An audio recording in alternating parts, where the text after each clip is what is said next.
every brand is talking about creating content online. Do you think it is more difficult to create a 30-seconder as compared to like a 5 to 10 minute content video? Oh, of course it is. I mean, there's no question. I mean, you know, our ability as communicators to take a complicated message, a complicated idea and thought, reduce it down to kind of, you know, 60 seconds or under is genius as a skill, absolute genius. And we're losing that. And we suddenly think the answer in a busy world is to make things longer. I've never known anything better to be longer. Actually, a lot of people would say to you, you know, there's a great quote of the philosopher Pascal, who I'm, again, always using, when he wrote to a friend with a letter, and he said at the end of it, my apologies for this letter being so long. Had I more time, it would have been shorter. And it was Pascal who said it. People dismiss it. It was Pascal. But, you know, it's a real skill. And, you know, I always imagine a Martian coming down to Earth and having explained what's going on. And, you know, and he'd be told that people are very busy and they're rushing round and they're doing things. Oh, well, I see, okay. And then he'd be told, what's this thing called advertising? And somebody would say, well, that's that industry where they take complicated messages and reduce them down to sort of short, profound sound bites. He'd go, oh, they've got a future. But no, we're going in the opposite direction. We're creating all this stuff called content. You know, that is anybody watching it? I don't have time. We've forgotten the genius of reduction, the power of reduction. And we've got to remember, even though there's a helicopter behind me, that we've got to remember that, you know, to a large extent in people's lives, brands occupy about that much space. Yeah. Really, to be honest with you. It's about their family, their football team, the people they love, the people they don't love, worrying about the future, food, whatever it might be. You know, we occupy about that much. How do we get people to go from that much to that much? But wouldn't content help to get from that much to that much? No, because they're not watching it. You know, we always say... Especially, you know, with influencers coming into picture. Yes, of course, people on social media are watching it, but they're all talking to each other. You know, they're all talking to each other. They're not talking to the world outside. And, you know, in a sense, a brand has got to go out and conquer. It's got to go out and talk to the mass. You know, we talk about broadcast. And, you know, it's a very simple word, broadcast. Broadcast, you know, cast your message in a broad manner. That's what that's trying to say to you. And if brands don't do that, they talk to an ever diminishing audience. And the idea that we're all watching content, when really, you know, I'd much rather be watching Game of Thrones or House of Cards or, you know, some other movie or whatever it might be. You know, I haven't got time.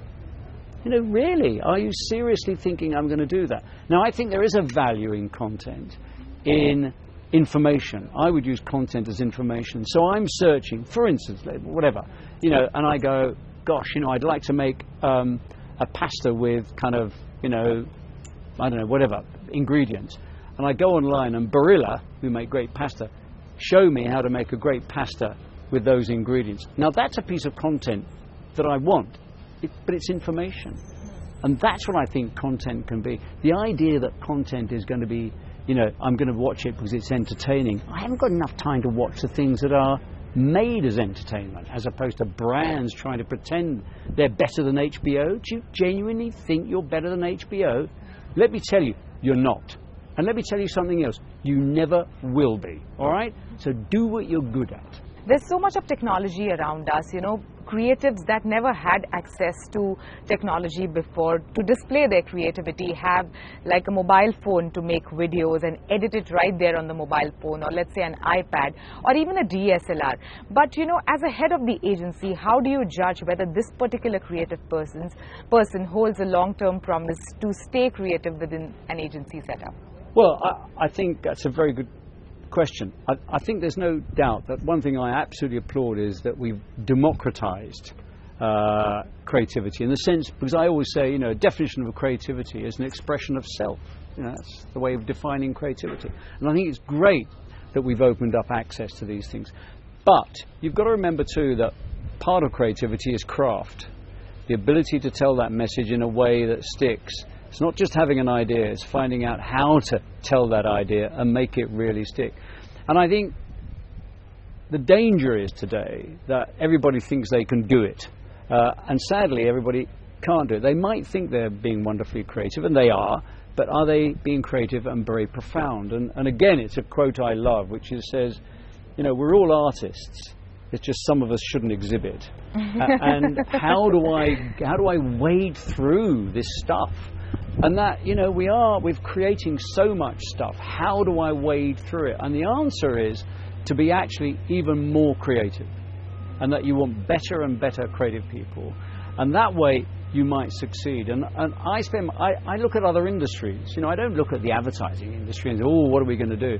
You know, what does the film industry do? It employs better creative people. What does television do? It employs better writers. It does better productions. What does architecture do? It makes even more amazing buildings. Frank Gehry puts up an even more incredible building, because getting people to notice a new building today is very hard. And I think it's very, very difficult cutting through. And we've got to get people to understand it's not just about having an idea.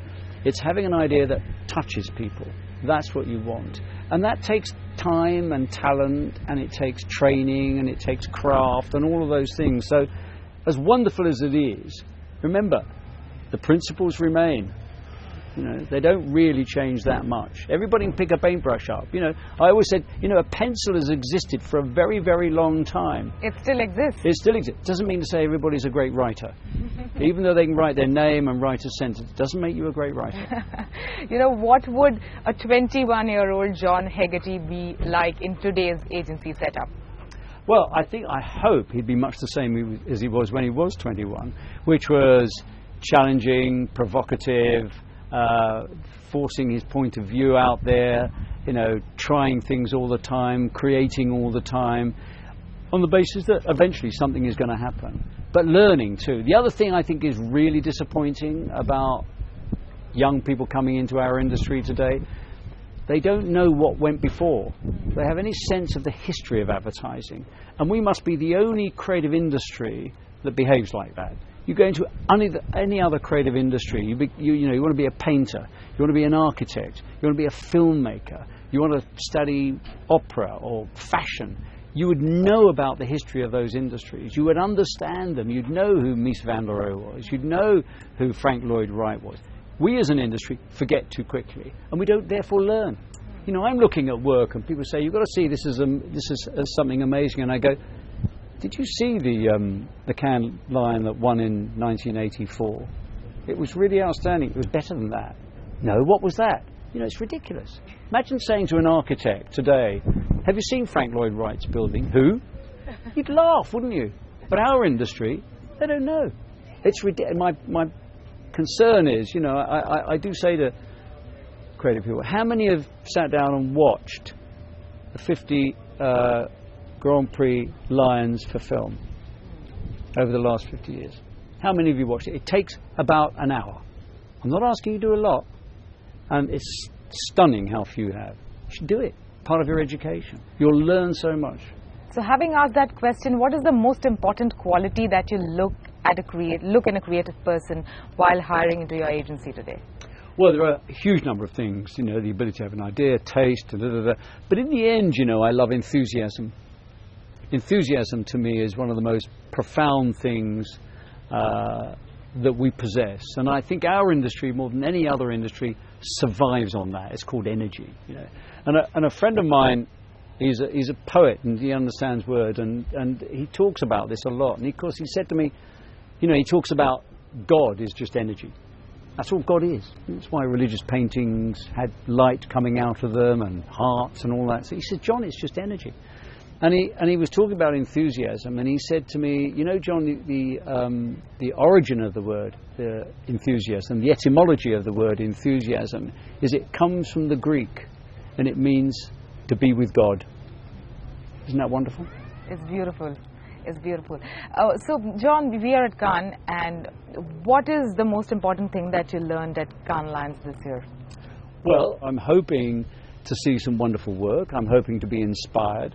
It's wonderful meeting people, talking about work. I've just, you know, shared a stage with Steve Golin and Lawrence Bender, two amazing Hollywood producers who've done incredible movies. It's fantastic hearing them talk about storytelling. And I think, you know, it's just to try and say to people, and have myself, you know, you have to relearn things all the time, the power of storytelling. And, you know, I always say we used to sit around campfires and hear stories, you know, in medieval, pre-medieval times. And in a sense, we're always trying to create that campfire feeling. So never forget the sense of campfire. I think if I was starting an agency today, I'd call it Campfire. That's a nice name for the agency. Finally, you know, I know you've been very vocal about scam advertising. Scam is also getting into TV these days. So what do you think of that development? Well, you know, I've gone on about scam. You know, it's a bit like drugs in sport. You know, it exists, it's out there. All I can say is if you're doing it, you know, when you go to sleep at night, what do you think? Do you think I contributed to the world? Do you think I made the world a better place? Do you think cheating was the way to win? If you do, I feel very sorry for you. You know, we've tried to encourage people not to do it. We've looked at ways of it being stopped, but you know, people will get around it. Just like people in sport take drugs to win. It's called cheating. You know, is that the way you want to lead your life? Personally, I don't. So having conscience is the best dope test. Absolutely. Thank you, Sir John Hegarty. Thanks for speaking to us. Great stuff. Lovely talking to you. Lovely talking to you.